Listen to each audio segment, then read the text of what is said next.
네, 저희 정시가 되어가지고 오늘 하트카운트의 4월 웨비나 시작하도록 하겠습니다. 네, 오늘 참여해주신 분들, 네, 모두 반갑습니다.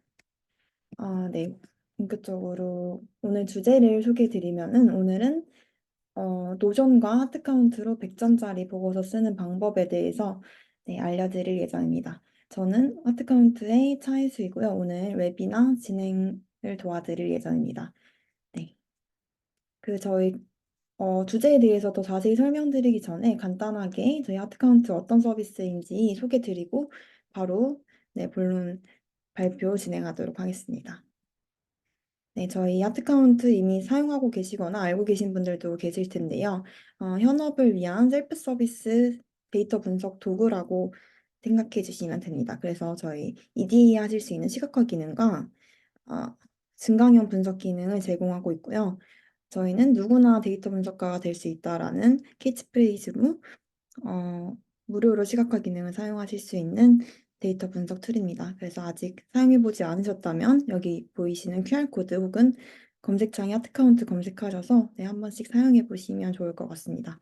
오늘 발표 중에 시연도 있을 예정이니까요. 하트카운트 어떻게 사용하는지 궁금하셨다면 네, 좀 도움이 되실 것 같습니다. 네, 그리고 하트카운트는 좀 데이터 분석에 관심이 있는 분들을 위한 커뮤니티도 운영하고 있습니다. 이쪽 QR코드 네, 인식하시면은 홈페이지로 들어가실 수 있고요. 네, 그래서 뭐 저희 블로그라든지 강의들 무료로 모두 제공하고 있으니 한 번씩 네, 방문하셔서 어떤 콘텐츠 있는지 한번 네, 살펴보시면 좋을 것 같습니다. 그리고 저희가 여기 구독하기를 눌러주시면은 매주 화요일에 새로운 콘텐츠를 가장 빠르게 접하실 수 있습니다. 네, 그래서 저희 소개는 여기까지 하고 바로 발표로 넘어가도록 하겠습니다. 네, 제가 화면 공유를 나갈게요. 어, 안녕하세요. 하트카운트 양승준입니다. 오늘 그 데이터 분석 보고서를 쓰는 두 가지 방법, 이라는 주제로 한 1시간 정도 이야기 나누고 실습도 하려고 합니다.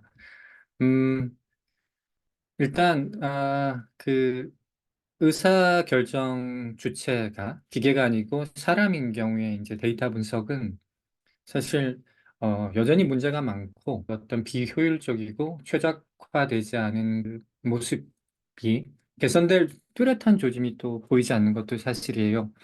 뭐 그냥 몇 가지 큰 문제점을 그냥 짚어보자면 데이터 자체에 문제가 있고 어떤 얘기냐면 사실은 실무자들의 데이터 분석이라는 건 어떤 질문에 정량적 답변을 보고서 형태로 만들어서 의사결정권자의 행동을 바꾸게 해야 되는데 데이터는 사실은 그 질문을 위해서 수집된 게 아니라 그냥 어떤 우리 시스템의 운영 목적 또는 뭐 웹 로그, 그러니까 질문에 답변하기 위해서 데이터를 수집했던 게 아니라 그냥 있는 데이터로 그 중요한 비즈니스 질문에 답변해야 되기 때문에 사실은 그 데이터로 답할 수 있는 질문과 그렇지 않은 질문이 참 많아요. 그럼에도 불구하고 조직 내에서는 사실은 그건 모르겠고 사실 데이터로 답하기에는 넘쳐나고 그 범위를 벗어나는 질문들도 많이 그 발생하는 문제도 있고 오늘 그 주로 말씀 나누려고 하는 문제는 그 보고서 작성의 주체와 그 보고서를 활용하는 그래서 정작 의사결정을 내려야 되는 사람이 다른 그러니까 타자의 마음과 생각과 행동을 바꿔야 하는 그 문제에 대해서 한번 말씀 나누려고 합니다. 그래서 그 시작할게요. 저는 이제 그 데이터 분석이라는 건 결국에 단순화해서 얘기하면 차이를 이해하는 일이라고 생각을 해요. 어떤 얘기냐면 어, 우리가 데이터가 있는데 그 칼럼이 두 개 있다고 해볼게요. 그런데 칼럼 A에는 가로 쭉 그 채워져 있고 칼럼 B에는 숫자인데 0으로만 채워져 있어요. 그러면 사실은 이게 정보량이 사실은 빵은 아니지만 A는 0이라는 정보량밖에 없잖아요. 근데 칼럼 B에 0과 1과 3 그런 숫자가 채워져 있을 때 차이가 있을 때 우리는 왜 똑같은 A인데 이 숫자가 차이가 날까? 그래서 결국 차이를 이해하는 것이 데이터 분석의 그 핵심이라고 생각을 하는데 문제는 어떤 차이로 데이터를 보느냐에 따라서 그 해석과 의미가 계속 지연된다고 생각을 했었는데 그런 생각을 갖고 살아오던 차에 우연히 이제 저는 뭐 자크 드리다를 잘 알지 못하지만 이분이 이제 차연이라는 개념을 얘기한 걸 알게 됐어요. 차연은 사실은 사전에 나오는 단어는 아니고 보면 이제 디퍼런스의 E가 아니라 A가 쓰여 있어요. 그래서 영어나 뭐 불어에 보면 디퍼, 다르다, I를 쓰는 디퍼와 지연하다의 디퍼가 이제 그 단어적인 구조 어원이 뭐 유사해서 이런 단어를 만든 거라고 생각을 하는데 결국에 데리다가 얘기하는 차이는 텍스트를 통해 세계를 해석하는데 본질적으로 그 모든 텍스트의 해석은 결국에는 다른 단어가 끊임없이 개입되면서 해석이 지연될 수밖에 없다는 얘기예요. 근데 우리 역시 마찬가지잖아요. 어떤 완료된 보고서를 가져가면 추가 질문, 그래서 다른 개념으로 나눠보면 어떤데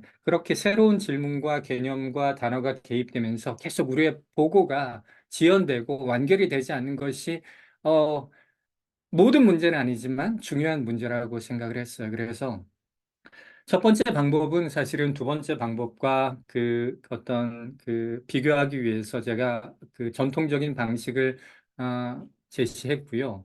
자세히 보지는 않겠지만 이 여기를 보면 여기라는 게 이게 이제 그 과거에는 저희가 이제 하드카운트의 데이터 히어로라는 기수별로 어떤 4주간 또는 6주간의 어떤 그 프로그램을 운영했었고 그 프로그램의 말미에 이렇게 보고서를 쓰는 일들이 있었거든요. 근데 뭐 뭘 하나 볼까요? 뭐 이런 것들 보면 보통 서론이 있고 데이터셋이 어떻고 이러한 사실관계, 정량적 사실관계들이 있었습니다. 그래서 결론은 어떻습니다. 이러는데 사실은 여기에서 뭐 그 추가 질문이 있을 때 그러면 일주일 후에 다시 그 보고서를 써야 하는 저는 그런 문제를 좀 오늘 얘기하고 싶습니다. 예. 아까 화면으로 돌아가면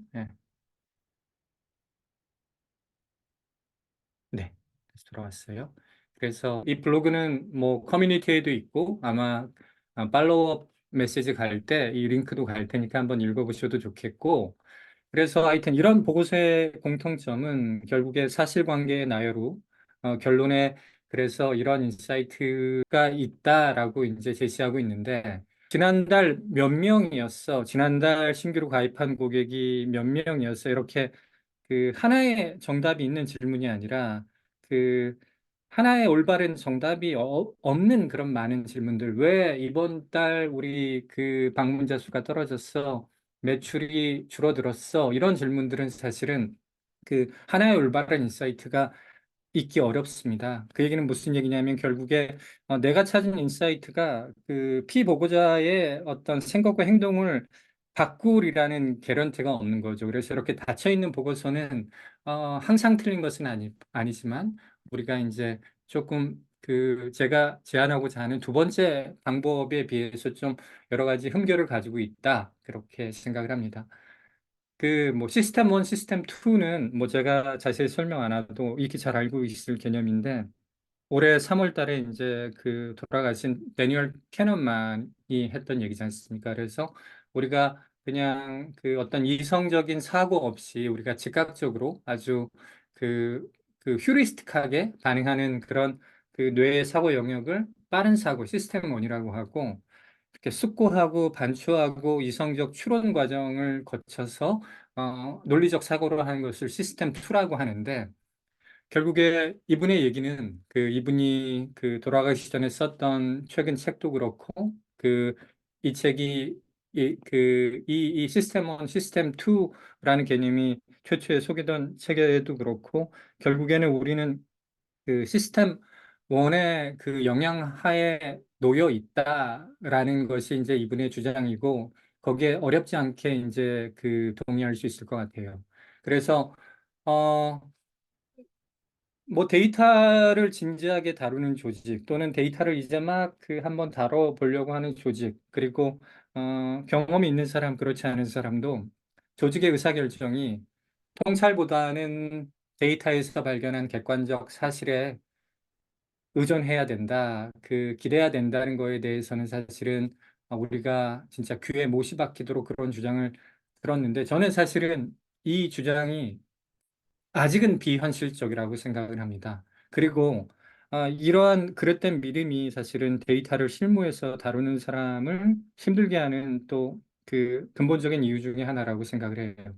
다시 말씀드리면 결국 그 의사결정권자는 사실은 논리적 사고를 하지 않습니다. 그건 저희도 마찬가지니까 많은 경우에 우리가 가지고 있는 어떤 지식 체계, 저는 그것을 이제 멘탈 모델이라고 하는데, 우리가 수십 년 동안 또는 내 사업이라면 사업을 하면서 운영해 왔던 어떤 그 지식 체계 안에서 의사결정을 하는데, 그냥 그 분석 보고서에서 이 데이터를 봤더니 내가 기존에 알고 있던 그 세상에 대한 모델과 다른 주장이 담긴 보고서를 보고 내 생각이 잘못됐네? 사고 구조를, 내 멘탈 모델을 바꿔야지. 그렇게 작동하진 않는다는 얘기죠. 그리고 이제 우리 실무자들은 이렇게 얘기하죠. 저 사람의 편견이 바뀌지 않는 한, 우리 조직에서 데이터 기반 의사결정을 힘든 거야. 근데 이게 사실은 특정 조직에서 일어나는 게 아니라, 국내 기업들이, 어, 운영적인 것, 전략적인 것, 의사결정의 데이터를 활용하고자 한 일에 지속적으로 광범위하게 일어나고 있는 일이라면 사실은, 어, 그게 이제 사람이 바뀌어서 될 일은 아니라고 해요. 그러니까 인간의 조건, 휴먼 컨디션의 문제인 것이고, 그래서 우리는 어떤, 보고서에 하나의 주장이 옳다고, 이렇게 확정적으로 담기보다는, 그래서 상대방의 그 시스템 원, 그러니까 상대방이 즉각적이고 통찰에 의해서 어떤 논리적 사고가 아니라 직관에 의해서 의사결정 내리는 것과 싸우지 않고 그 시스템 원과 함께 일하는 방식의 보고가 돼야 된다고 생각을 합니다. 뭐 이제 같은 얘기가 써 있는데 그래도 뭐 좀 더 천천히 한번 제가 여기 적인 내용도 한번 말씀을 드리면 이런 거예요. 그러니까 데이터가 텍스트라면 이제 데이터라는 텍스트의 문제는 텍스트 바깥에 있는 컨텍스트를 끌어들이지 않고는 사실은 자기 완결적인 설명이 어차피 힘들거든요. 왜냐하면 그 데이터라는 것은 세상의 샘플링이고 그리고 우리가 궁금한 것을 답하기 위해서 데이터가 쌓여있다기보다는 어떤 우발적으로 쌓인 데이터를 가지고 질문에 답해야 되기 때문에 그 질문의 본질, 왜 어떤 인과적 지식 그런 것들을 데이터 안에 자기 완결적으로 담고 있을 수가 없어요.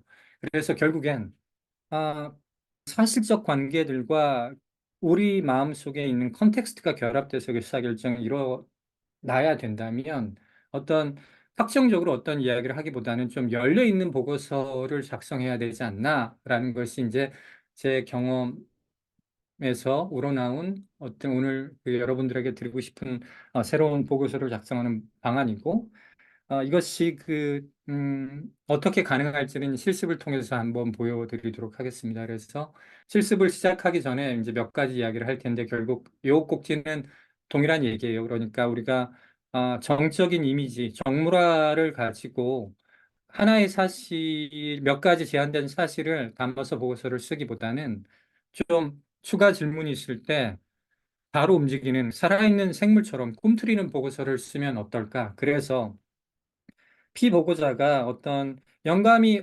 떠올라서 새로운 질문이 촉발됐을 때 일주일 기다리게 하는 게 아니라 그 현장에서 바로 답변하고 그래서 의사결정을 내려야 되는 사람, 세상에 대한 멘탈 모델이 바뀌어야 되는 사람이 그 차연의 효과는 피할 수 없다면 그것을 일주일, 한 달이 아니라 그 순간에 새로운 차이가, 새로운 어떤 개념이 개입하면 거기에 대한 차이를 바로 보여주고 그렇게 좀 현장에서 즉석적으로 좀 데이터와 대화하듯이 그런 보고서가 대안이 될 수 있지 않나 그 말씀을 드립니다.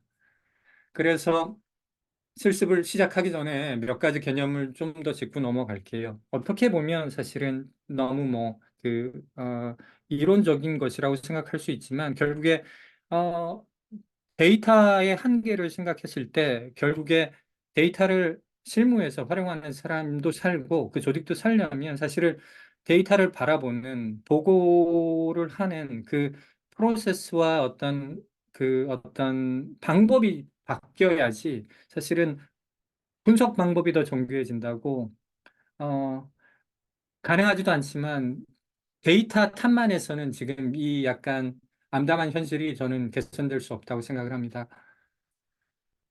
요 익스플로레이션과 익스플로이테이션 개념도 한번 설명드려 볼게요. 얘는 뭐 그 A/B 테스트 같은 거 하시는 분들은 익숙한 개념일 텐데 얘는 이런 거예요. 그러니까 아, 익스플로레이션이라는 건 미지의 세계를 탐험하는 거죠. 혹시 더 좋은 게 있나? 그리고 익스플로이테이션이라는 건 내가 알고 있는 지식 내에서 최선의 것을 선택하는 건데 뭐 우리가 점심 식사할 때 기존에 확실히 알고 있는 후회 안 하는 맛집을 계속 선택하는 게 익스플로이테이션. 그러니까 뭐 영어로는 착취지만 착취보다라는 그게 이제 활용한다. 지식을 10분 최대한 활용한다라는 개념이겠고 익스플로레이션은 계속 내가 알고 있는 최적의 것만 활용한다면 사실은 미지에 혹시 더 있을 더 좋은 맛집을 방문하지 못하잖아요. 하지만 매번 또 새로운 집만 찾아다니다 보면 또 거기에서 시행착오가 있을 거라 이 어떤 내 이익 또는 나한테 주어지는 보상을 최적화하기 위해서는 이 그 익스플로이테이션과 익스플로레이션 간의 좀 밸런스가 필요한 거예요. 그리고 이제 우리가 조직 내에서 데이터를 의사결정에 활용한다고 했었을 때도 이제 우리 이미 좀 몇 가지 관점으로 그 보통 정형 보고서라고 자리 잡은 것들은 이 의사결정을 위해서는 이 정도로 보면 돼라는 것이 이제 많은 경우 정해져 있는데 사실 그것은 익스플로이테이션이고 어, 사업을 둘러싼 어떤 그 환경들이 바뀌었으면 새로운 관점으로 봐야 될 수도 있는데 계속 새로운 것만 찾다 보면 또 이제 너무 많은 어떤 그 노력과 어떤 그런 인지적 노력이 드니까 그 밸런스를 맞추는 게 중요합니다. 다만 제가 여기서 강조하고 싶은 것은 그 이 데이터를 익스플로이트 하는 것과 익스플로레이션 하는 것을 구분한다고 했을 때 그 탐험하는 것은 말 그대로 일이라는 것은 어떤 데이터의 어떤 미지의 영역 담겨 있는 정보를 진짜 추려내기 위해서 여러 가지 관점에서 살펴보는 게 이데인데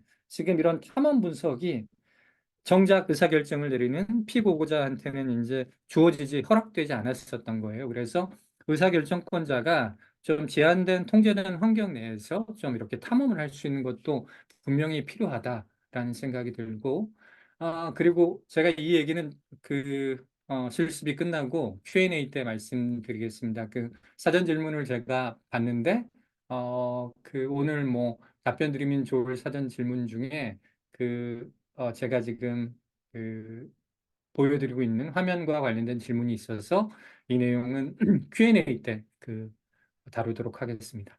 그래서 보고서 작성 실습을 할 텐데 그 실습을 하고 나면 아마 이 글로 다시 안 올 거예요. 그래서 결론을 그냥 좀 미리 맺고 실습을 시작하도록 하겠습니다. 예.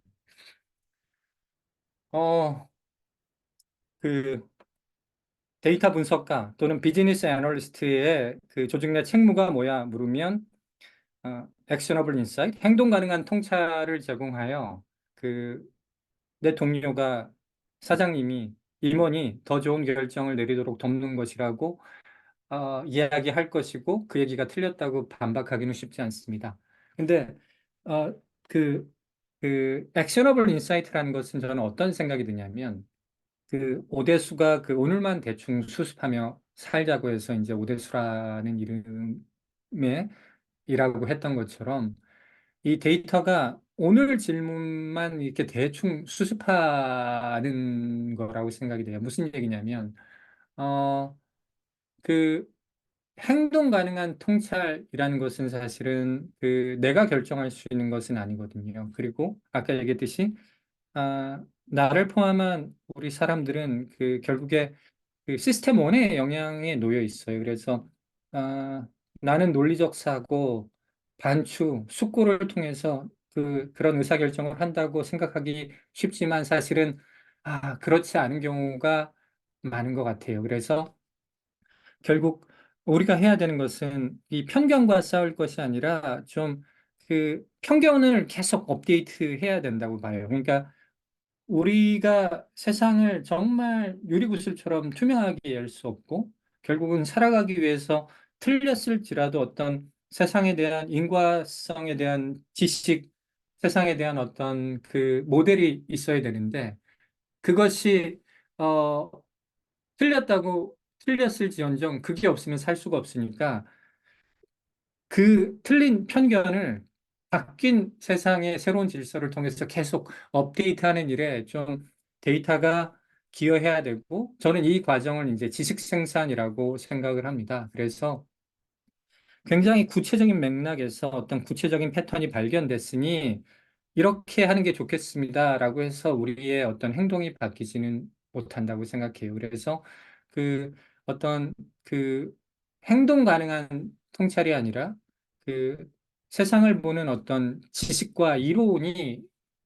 보고서에 담겨야 되겠고, 보고서에 지식과 이론을 담는 것이 그 어느 정도 한계가 있다면 그 보고서가 열려 있는 보고서가 돼서 지연의 과정을 단축시켜서 조금이라도 우리의 편견, 우리의 멘탈 모델이 좀 바뀔 수 있는 그래서 실제 행동 변화까지 이어나가야 되지 않나 그런 생각을 합니다. 오늘 뭐 이제 실습을 통해서 새로운 보고서 작성 방식에 대해서 실습을 할 텐데 이게 고작 이거야라고 실망하실 수도 있겠지만 결국 오늘 제가 이제 제안하는 방식이 제가 제기한 문제에 대한 완벽한 해결책은 되지 못하겠지만 또 어느 정도 한 걸음 더 다가가는 일이 될 수 있지 않을까 생각을 합니다. 네, 그러면 블로그를 읽는 것은 여기까지 하겠고요. 바로 실습을 시작하겠습니다. 제가 웨비나는 아마 뭐 이런 식으로 나갔던 것 같아요. 노션과 하드카운트를 그렇게 잘 조합해서 100점짜리 보고서를 쓰자. 근데 굳이 노션일 필요는 없고 그게 아래 한글이어도 되고 워드 문서여도 되고 그래서 이 노션이라는 것은 사실은 뭐 이렇게 지금 본질은 아닌 것 같아요. 그러니까 여러분들이 통상적으로 쓰고 있는 보고서의 어떤 매체에다가 정적인 이미지 대신에 살아 꿈틀거리는 대답할 수 있는 어떤 그 통찰을 담자는 게 이제 본 실습의 취지입니다. 그래서 제가 그냥 템플릿만 잡아놨고요. 분석에 쓸 데이터셋도 한번 잠깐 볼게요. 지금 어차피 노션에도 동일한 내용이 있지만 제가 실제 데이터셋을 한번 공유를 해 보겠습니다. 예. 의도적으로 뭐 그냥 실습하기 좋은 데이터셋이고 얘는 그냥 보험회사의 보험비 청구와 관련된 데이터셋이라고 보면 될 것 같아요. 그래서 피청구인의 뭐 나이가 있고 성별이 있고 그리고 BMI는 그 바디매스 인덱스니까 비만 신체 질량 지수라고 이해하시면 되겠고 높으면 약간 비만도가 있는 것이라고 생각하면 되겠고 얘는 하루의 활동량, 만보기 또는 뭐 여러 가지 전자기기를 통해 측정한 활동량 그리고 자녀 수, 흡연 여부, 뭐 사는 곳 그리고 얘는 뭐 최근 1년 동안에 청구한 의료비 또는 실 지급한 의료비 그리고 얘는 그냥 yes, no 플래그인데 최근 6개월 이내 또는 3개월 이내에 의료비를 청구한 적이 있나 그렇게 이해하시면 될 것 같아요. 그래서 이 데이터셋을 가지고 뭐 결론은 그렇게 볼게요. 저희가 이제 새로운 보험 상품이 나와서 타겟팅할 수 있는 그러니까 의료비 청구가 적을 만한 사람을 타겟팅하는 조건, 세그먼트를 찾는 것이 목표이고 어, 그렇게 하려면 의료보험 청구액의 차이를 가져오는 주요 요인도 이해해야 되겠고 그리고 보험 청구를 최근 3개월 또는 6개월 이내에 했던 고객과 그렇지 않은 고객의 특성 차이를 좀 이해한 다음에 이런 세그먼트가 확률적으로 청구하지 않을 가능성이 높아요. 뭐 그런 인사이트를 찾는 것이 필요할 것 같아요. 그래서 그 작업을 한번 해보겠습니다.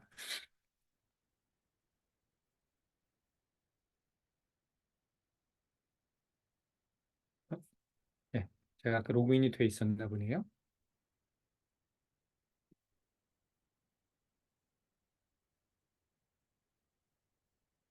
아까 그 데이터는, 여기 보시면 아마, 어, 클릭하시면 그 데이터셋 또 어떻게 그 확보하실 수 있는지 적어 있으니까 그 데이터셋도 여기 나와 있는 대로 그 구해서 한번 그 오늘 보시고 아마 따라 하시기에는 조금 벅찰 수 있으니까 오늘은 그냥 느긋하게 그냥 지켜보시고 나중에 한번 따라해 보셔도 좋겠습니다. 그래서 지금 데이터를 이쪽으로 옮겨왔고요. 그 뭐, 깔끔한 데이터라 뭐, 특별히 눈에 띄는 거 없어요. 그죠? 나이, 분포, 성별, 남녀가 거의 뭐 동일하게 있고, BMI도 정규 분포를 갖고 있고, 이 스텝스 퍼 데이는 약간 그 아마, 이렇게 측정된 데에는 뭐 이유가 있을 것 같아요. 예, 예. 이렇게 사실은 분포가 이러면 안 될 텐데, 뭔가 수집이나 측정에 오류가 있거나 아니면 그 어떤 뭐 단순화의 과정이 있었거나 뭐 그랬을 것 같은데, 그럼에도 불구하고 뭐 아주 엄청 많이 걸었던 사람이 일부 있고, 예, 아주 조금 걸었던 사람이 있고, 뭐 그렇게 이해하시면 되겠고, 자녀 수, 흡연 여부, 사는 곳은 뭐 거의 똑같네요. 그리고 의료비, 그리고 아까 얘기했듯이 그 클레임, 그러니까 청구 여부가 이렇게 no yes로 있습니다. 그래서 다음 바로 EDA를 시작하겠고요. 제가 뭐 다른 의도는 없고 그 북마크라는 기능을 오늘 써야 돼요. 그래서 북마크를 쓰려면 지금 무료 버전은 사실은 데이터가 서버에 저장되지 않습니다. 근데 제가 캠페인을 저장을 해야 돼서 캠페인을 저장하겠습니다. 어, 뭐 혹시 이 기능을 쓰고 싶으면 꼭 그 돈을 지불하지 않고 그 무료 체험 신청하면 한 달 동안 또 유료 기능도 무료로 써볼 수 있으니까 써보시면 되겠고 오늘은 그 EDA의 방법 그리고 어떤 분석의 어떤 기술적인 측면을 다루진 않을 거예요. 그냥 아까 질문을 빠르게 찾아서 꿈틀거리는 보고서를 만드는 거에 초점을 맞추겠습니다. 그래서 우리가 궁금한 건 일단은 의료 비용이니까 의료 비용 놓고 뭐 몇 가지 이대인을 해볼 수 있겠죠. 나이랑 관계가 있나? 나이가 많을수록 의료비가 증가하는 추세가 보이네. 혹시 성별에는 성별에 따라 혹시 더 두드러진 특성 차이가 있을까? 남자, 여자. 크게 보이지 않죠? 크게 보이지 않고, 아니면, 혹시 흡연 여부? 예, 흡연 여부는 좀 두드러지네요. 화면을 제가 흡연 여부로 나눠볼게요. 아니죠. 흡연 여부니까 스모크였죠. 그죠? 스모커. 어, 보통 이렇게 화면 분해라는 것은 이제 빼싯한다고 해요. 빼싯은 이제 단면이라는 뜻인데 이제 창을 쪼갠다고 보는 거예요. 그러니까 아까 이렇게 한 군데 섞여 있는 것보다 나누면 그 비교가 이렇게 더 두드러지니까 정말 보시면 어 이것만 가지고도 일단 하나 얘기를 할 수 있을 거예요. 그러니까 나이가 많을수록 나이가 많을수록 의료비를 더 높게 청구하는 경향이 있고 동일한 나이라면 흡연자가 훨씬 더 의료 비용이 높다. 그 얘기는 뭐 제가 어떤 식으로 뭐 눈으로도 해석이 되지만 이렇게 해볼게요. 그 색깔 정도 말고 한 요 정도만도 사실은 충분한 보고서 꼭지가 되는 것 같아요. 그래서 어떻게 할 거냐면 얘를 이렇게 화면을 클릭해서 보통 뭐 이 이미지를 그대로 이렇게 담죠. 그래서 어, 나이와 성별 관계. 근데 이제 제가 말씀드리고 싶은 것은 이렇게 했는데, 보고 과정에서 추가 질문이 있을 수 있잖아요. 야, 그러면 흡연 여부가 아니라 혹시 자녀 수는 어때? 그런 질문에 답변을 하려면 어떻게 하면 되냐면 이쪽 북마크에다가, 어, 나이, 흡연 여부와 의료 비용의 관계라고 해서 북마크를 저장해서 북마크를 복사해서 그냥 이렇게 갖다 붙이면 돼요. 갖다 붙이면 혹시 질문이 있다면 바로 질문에 답변할 수 있는 거죠. 한번 해볼까요? 나이와 성별 간에 높은 상관관계가 있는 걸 찾았어야 하면, 그래? 추가 질문 있으면 클릭하면 짜잔 이렇게 나오게 되죠. 그러면 아, 흡연 여부가 아니라 나이가 아니라 활동량은 어때? 그런 질문에 바로바로 답변할 수 있는 거예요. 그리고 다른 것도 한번 해볼게요. 어떤 걸 해볼 거냐면 아, 음, 흡연 여부 해볼게요. 분명히 이것만으로도 사실은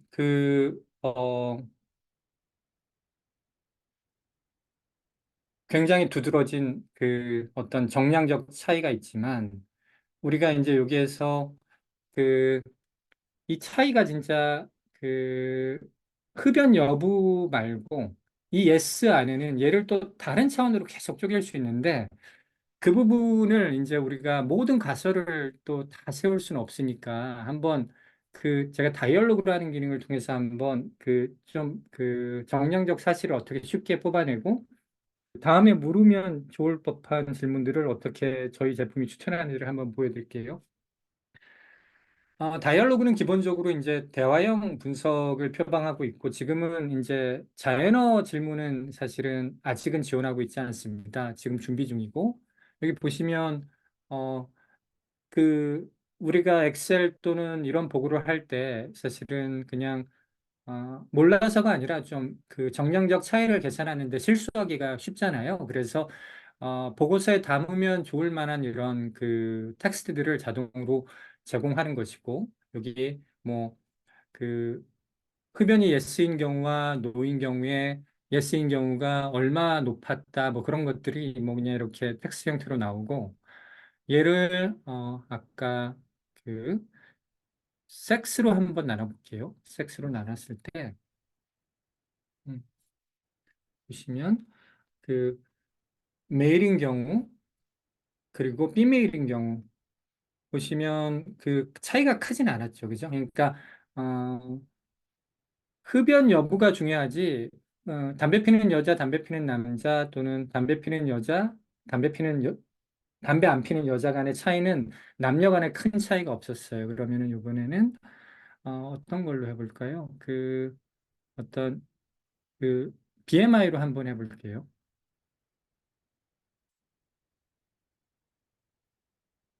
이 얘기는 어떤 얘기냐면 BMI는 사실은 숫자잖아요. 근데 숫자를 범주화하는 방식에는 여러 가지가 있지만 퍼센타일이라는 개념이 있어요. 무슨 얘기냐면 어, 제가 퍼센타일을 소팅을 이렇게 해볼게요. 그러니까 이 얘기는 BMI, 신체 비만 지수가 가장 낮은 하위 20%, 그리고 가장 높은 상위 20%가 있고, 얘는 흡연 예스도인데 이 차이가 어떤 가장 큰 걸 보면 오히려 그러니까 60, 80, 그러니까 비만 지수가 높은 경우에는 흡연 여부가 예스인 경우와 노인 경우에 이 의료비 차이가 굉장히 두드러졌었죠. 그러면 이게 뭐 보고서에 바로 쓸 수 있을지 모르겠지만, 뭐 예를 들어 이런 데다가도 뭐 이런 식으로 텍스트를 해놓고 이미지를 복사를 해서 자기가 나중에 조금 이게 리파인 할 수 있을 거예요. 뭐 이런 것도 있고, 아, 그리고 또 이런 특성 차이 같은 것도 한번 얘기를 해볼게요. 그 특성 차이를 뭐 보는 여러 가지 방법이 있지만, 이 비교 분석이라는 기능을 통해서 한번 보험비를 최근 3개월 내에 청구한 사람과 그렇지 않은 사람의 차이를 한번 알아볼게요. 그래서 두 가지 그룹을 비교를 할 텐데, 그 왼편에는 흡연 안 하는 사람을 제가 놓을게요. 아니, 청구한 사람이죠. 그죠? 죄송합니다. 의료비 청구가 어디 있습니까? 여기 있죠. 인슈런스 클레임이 어, 노인 사람으로 할게요. 블루. 그리고 인슈런스 클레임이 예스인 사람을 레드로 해서 두 집단, 그러니까 한 집단이 뭐 그 바람직한 집단이고 그렇지 않은 집단이 이제 좀 그렇지 않은 집단인데 통계적 특성 차이를 비교해 보겠습니다. 파생 변수는 좀 제가 없앨게요. 그 보시면 지금 빨간색 집단이 그죠? 최근 3개월 이내에 의료비 청구한 집단인데 그 비만 지수의 분포가 굉장히 오른쪽에 그 높은 것들이 보이죠. 그리고 나이는 사실은 약간 뒤죽날쭉이지만 아무래도 좀 고연령대가 그 최근 6개월 이내 또는 3개월 이내에 의료보험 청구한 쪽에 아무래도 나이가 높은 쪽에 분포한 것들이 좀 보여요. 여기 보시면 이게 그 의료비를 청구한 사람의 이제 나이와 관련된 통계적 특성을 잘 나타내는 구간인데 50세에서 64세인 경우에 그러니까 그 보시면 청구한 사람이 783명이었잖아요.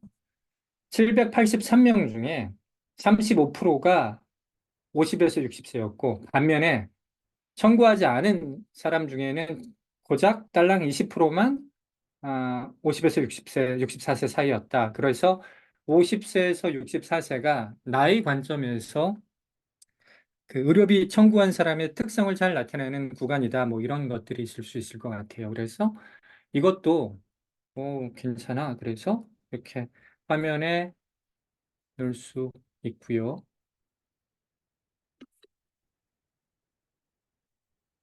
화면에 넣고 혹시 뭐 더 물어볼 수 있잖아요. 어떻게 물어볼 수 있냐면 야, 전체가 아니라 그 청구 여부에 따른 어, 성, 저 북마크 복사했죠. 그래서 보세요. 청구한 집단과 그렇지 않은 집단은 이렇답니다. 얘기를 했는데 전체 말고 혹시 남자만 놓고 이 분석을 해볼 수 있니? 그렇게 물어볼 수 있잖아요. 그러면 그때 클릭하고 여기에서 섹스를 남자만 놓고 하면 예, 남자만 낳았을 때는 뭐 전체를 놓고 했을 때랑 이런 차이가 있습니다. 뭐 이런 답변들을 할 수 있는 것이죠. 그래서 세그먼트 발견하는 것까지 해볼게요. 세그먼트 발견하는 것. 뭐 저희는 사실은 대충 어떠한 그 특성일 때 어, 청구할 확률이 높은지 개별 변수적으로 살펴봤는데 세그먼트라는 것은 이제 엔드 조건일 수 있잖아요. 그러니까 여자인 경우에는 어떠한 나이가 몇 대이고 어떤 경우에 확률이 높다. 그렇게 엔드 조건으로 세그먼트의 조건을 찾는 방식이 이제 내부적으로는 저희는 이제 트리 모형을 쓰고 마이크로 세그먼트라는 기능이 있습니다. 여기서 한번 찾아볼게요. 그래서 그 어, 인슈런스 클레임에 대한 최적화 규칙을 찾을 텐데 보시면 노와 예스 그러니까 우리가 원하는 건 뭐냐면 그 노인 집단이 관심 있잖아요. 그래서 어떤 조건을 찾았는데 그 조건을 만족하는 사람도 많고 만족하는 사람의 대부분이 노인 그런 조건을 찾는 거예요. 사실은 그 조건에 노인 사람 270명이 다 들어오고 순수하게 전부 다 노이였으면 좋겠지만 그럴 수는 없으니 우리가 찾을 수 있는 최적의 규칙을 찾아야 되는데 한번 이렇게 찾아볼게요. 그래서 우리가 관심 있는 것은 이제 노인 것인데 이렇게 나왔네요. 일단 요 집단인데 이 집단은 특성이 뭐냐면 하루에 5천 발자국 이상 걸었고 담배 안 피웠고 BMI도 25보다 낮았어. 이 경우에 이 조건을 만족하는 사람이 100명이 있는데요. 101명. 그 사람들의 94%가, 즉 95명이 다 노였어. 그러면 이거 좋은 조건 아닙니까? 그래서 이렇게 얘도 찾았습니다 하고 그래서 우리 얘로 한번 마케팅 해봐요. 뭐 이런 식의 얘기를 할 수 있을 것 같아요. 그, 예, 보고서를 뭐, 좀 더 가다듬기는 해야 되겠지만 어떤 느낌인지는 아셨죠? 그죠? 여기서도 북마크를 할 수 있고, 예. 세그먼트 북마크 해서 만들고, 얘도 이렇게 복사해서 보고서에다가 링크를 추가하면 추가 질문이 있을 때 바로 그 자리에서 답변할 수 있지 않을까 생각합니다. 네, 그, 한 시간 정도 생각을 했었고, 아마 Q&A도 좀 그 소화를 해야 돼서 실습은 이걸로 마치겠습니다. 네, 보시죠. 저희가 기존에 패널 토크 하기 위해서 좀 사전 질문을 신청하실 때 여쭤봤는데, 그중에서 몇 개를 좀 꼽아서, 네, 한번 이야기해 보도록 하겠습니다. 먼저, 저희, 네, 대표님께서 대답을 해주실 텐데요. 데이터 보고서 작성에 생성형 AI를 어떻게 활용할 수 있을지, 네, 보고서 작성에 초점을 맞춰서 이야기해 주셨으면 좋겠고, 주의할 점이 또 어떤 거 있는지 네, 간단하게 알려주시면 될 것 같습니다. 네, 사실은 아까 그 사과 말씀부터 드렸어야 되는데, 뭐, 오늘 원래 3시에 하기로 했던 것이 4시 반으로 연기된 거, 사과를 드리고, 그 이유가 사실은 조금, 뭐, 제가 노라고 하기 힘든 그런 자리에 오늘 이 데이터 분석과 뭐, 생성형 AI에 관한 얘기를 좀 하고 왔어야 되는 자리가 있었어요. 그래서 거기서도 뭐, 오늘 웨비나 전에도 다른 사람들한테 하고 왔던 얘기인데, 그, 어, 한 5분짜리 버전으로 한번 얘기를 해볼게요. 사실은 관련해서 저희가 웨비나도 한 적 했었던 적이 있고, 올해 관련한, 블로그도 몇 개 작성했던 기억이 있습니다. 일단, 아, 데이터 보고서의 작성 과정을 보면 이렇지 않습니까? 그, 자연어 질문이 있고, 자연어 질문이라는 건 이제 우리가 하는 얘기죠. 우리가 하는 얘기가 있고, 어, 그리고 자연어 질문을 이제 데이터의 질문으로 바꿔야 돼요. 이 얘기 한번 말씀드려볼게요. 그러니까 생성형 AI는 사실은 분명히 코드 제너레이션 능력도 있지만, 아, 결국에는 문서를 요약하거나 또는 문서를 생성하거나 또는 문서 Q&A에는 굉장히 잘하잖아요. 근데 이제 데이터와 관련된 어떤 우리가 해야 되는 일을 생각해 보면 보고서를 만들어야 되고 그리고 데이터에 Q&A를 해야 되는데 이때 이제 본질적인 차이가 뭐냐면 그 다른 코드와 달리 그러니까 우리가 프로그래밍 언어를 뭐 만들어 그러니까 뭐 파이썬 코드를 만들어 그런 것들은 많은 경우에 언어와 코드 간에 어느 정도 1대1 매칭이 가능해요. 근데 사람의 언어를 데이터가 답변할 수 있는 언어로 만들려면 그게 파이썬이든 SQL이든 아니면 어떤 분석 도구에서 활용하는 언어든 뭐가 고려해야 되냐면 가지고 있는 데이터의 시멘틱이 고려돼야 되거든요. 그래서 많은 경우 우리가 그냥 엑셀이라고 생각을 해볼게요. 엑셀에는 사실은 시멘틱이 듬뿍 담겨 있는 거예요. 무슨 얘기냐면 데이터 분석 맥락에서 시멘틱이라는 것은 그 데이터의 어떤 의미와 비즈니스의 단어 간의 의미가 차이가 나잖아요. 그러니까 예를 들어 어, 전환율이라는 개념이 있으면 데이터의 전환율이라고 필드가 정해져 있는 게 아니라 어떠한 변수와 어떤 변수를 나눈다라는 것들이 시멘틱적인 어떤 레이어가 있지 않고서는 전환율을 우리가 바로 계산할 수 없고 고객이라는 것도 마찬가지죠.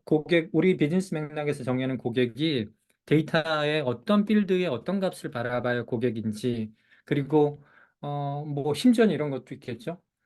지난달, 매출을 알려줘 했을 때, 또는, 아, 이때, 지난달이라는 것이, 아, 데이터셋에 있는 어떤 매출 일자일 텐데, 그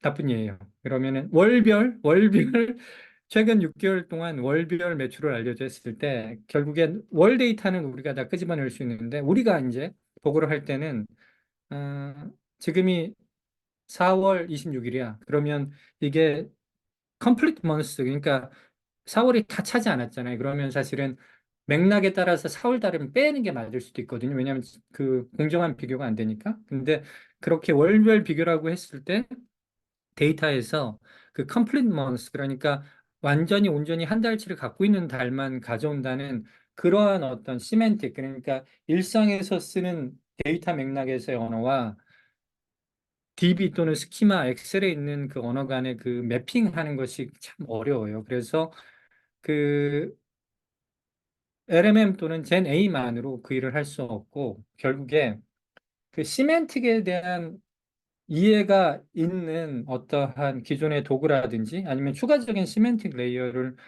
도움을 받지 않고서는 이 자연어가 데이터 언어로 변환되기가 어려워요. 일단은 그게 만약에 됐다고 해볼게요.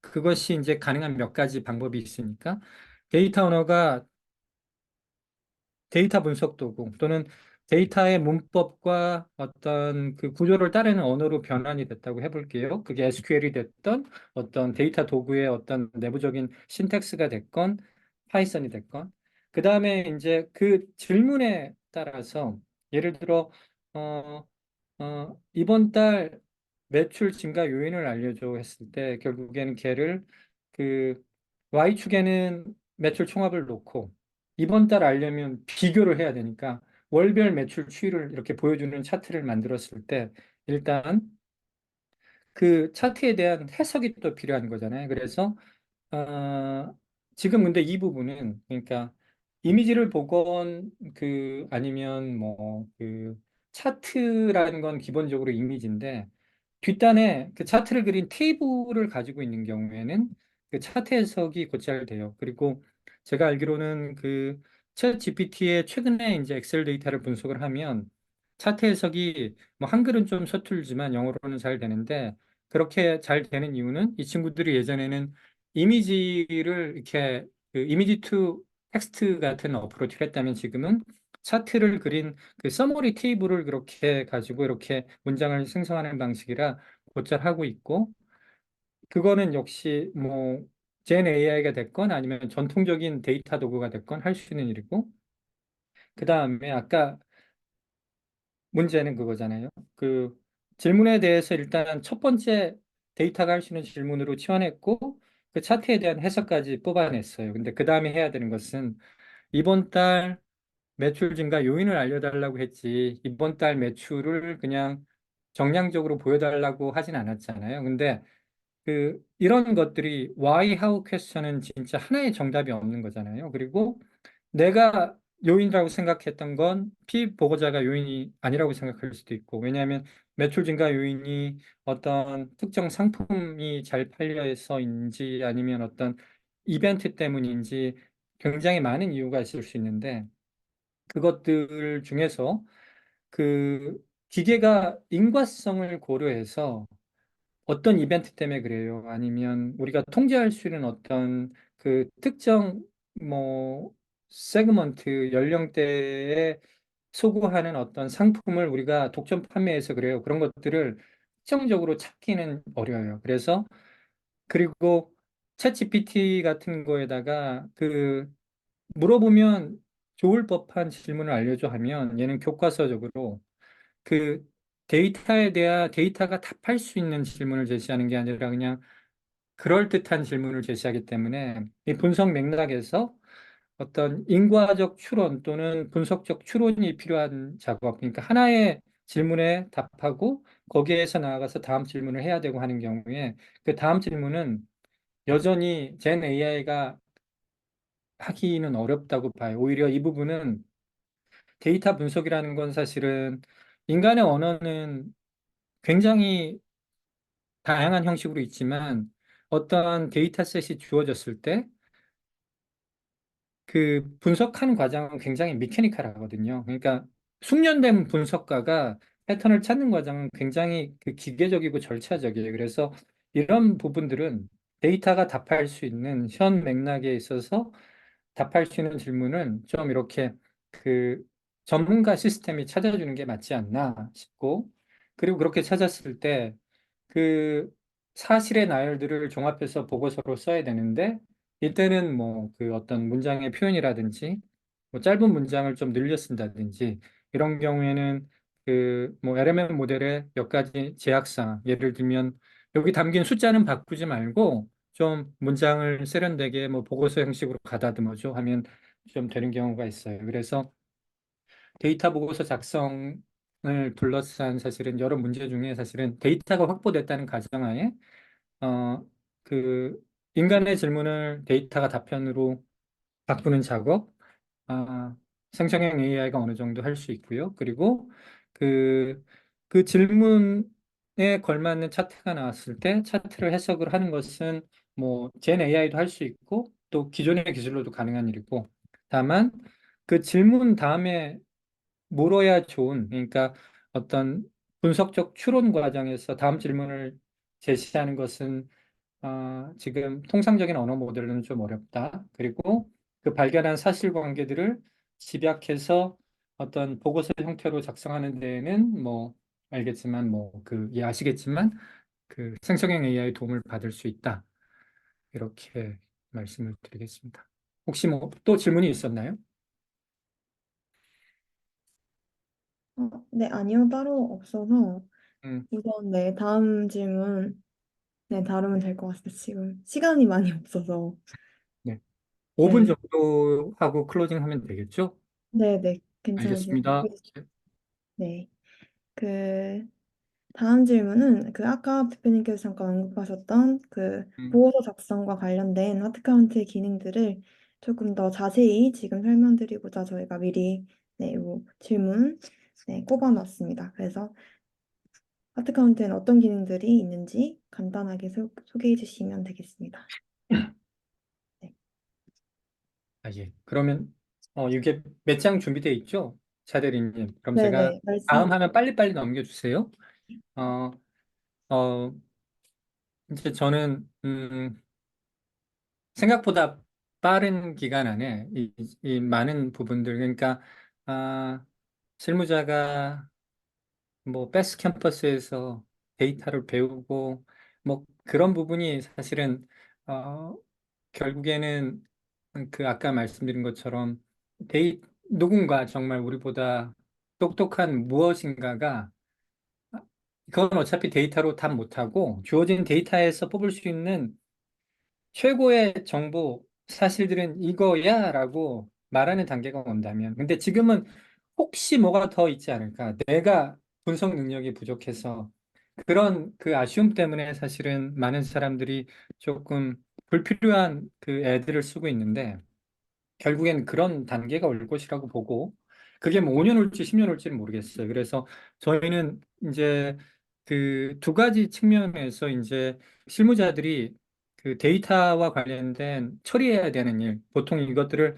그 job to be done이라고 하지 않습니까? 그래서 해내야 되는 일들을 이렇게 네 가지로 나눴는데, 얘는 어떻게 보면 또 이제 그 아까 말씀드린 것처럼 생성형 업무가 있고, 그러니까 데이터 보고서를 드래프팅하는 것은 생성형 업무고, 그리고 데이터에 접근하기 위해서 SQL을 쓰는 것도 생성형 업무고, 그리고 빠르게 Q&A 하는 것들은 이 두 가지 뒤에 있는 두 가지 질문이라고 생각해요. 그래서 그때그때 질문에 빠르게 답변하는 것, 그리고 지표 변화 원인 찾는다는 것은 그 실제 이제 기업 내에서 그 지표, 매트릭을 관리하시는 분들은 알겠지만 그 그냥 아무 일이 없지 않지는 않았을 테니까 지표는 계속 출렁해요. 근데 문제는 이게 운에 의해 출렁인 건지 아니면 우리 사업을 둘러싼 근본적인 환경 변화 때문에 출렁인 건지 그걸 판단하는 게 어렵고, 이 부분이 사실은 그러니까 왜 올랐어, 왜 떨어졌어에 그냥 운 때문에 출렁이었던 거예요라고 좀 이렇게 좀 확실하게 설득할 수 있다면 그 많은 경우 이제 실무자들의 수고스러움이 줄어들 것이라고 생각해요. 그래서 이 네 가지가 사실은 현재 도구로서 완벽하게 그 해결책을 제시하지 못하고 있고, 문제점이 있다고 지금 정의를 했고요. 다음 장 한번 보여줄래요?